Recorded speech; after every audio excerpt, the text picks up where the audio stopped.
Soul Sister, a member of the Secretive 22, had a birthday last month. It was a while back. Happy birthday. She turned 20-something teenish. Congratulations. She wrote in and asked, where did the tradition of birthday cake and candles come from? Why do we do that? Any ideas? Sure, I have lots of ideas. You see, birthday cake originally was more like fruit cake, which is totally not meant to be eaten, at least not by people. It was like a dare. I dare you to eat that. I'm not gonna. I dare you to eat that. I double dog dare you. And eventually the person whose birthday it is has to eat the cake. And to make it even more exciting, they make him jump through a hoop of fire. But hoops of fire are expensive, so they started making little candles, so you'd have to eat it with the fire on top, which is also dangerous because eating fruitcake is dangerous, but with fire on top, it's even more dangerous. Hence the tradition of blowing out the candles and making a wish that you don't have to eat the fruitcake. Nowadays, you can make whatever wish you want, but back in the old days, you always wished that you didn't have to eat the fruitcake. But I think it's way more fun when we make stuff up. I mean, do we have to tell the truth all the time? Fine.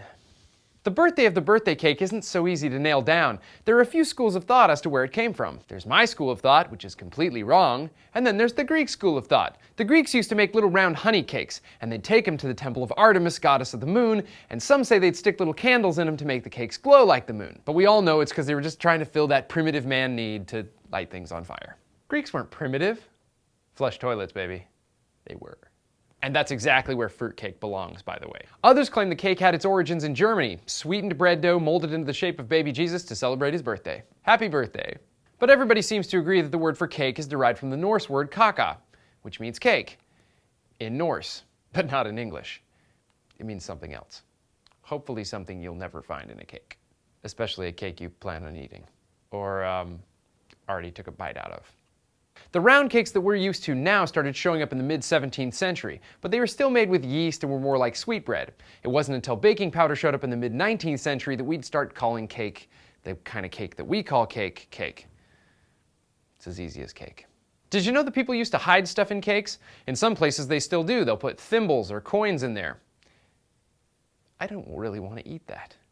If you found a coin in your slice, it was good luck. It meant you'd be rich. If you found a thimble, it meant you'd never get married, which, depending on who you are, could mean good luck for the rest of us. So the next time someone hands you a giant plate of frosted Kaka, you might want to check for hidden objects first, before you take a bite.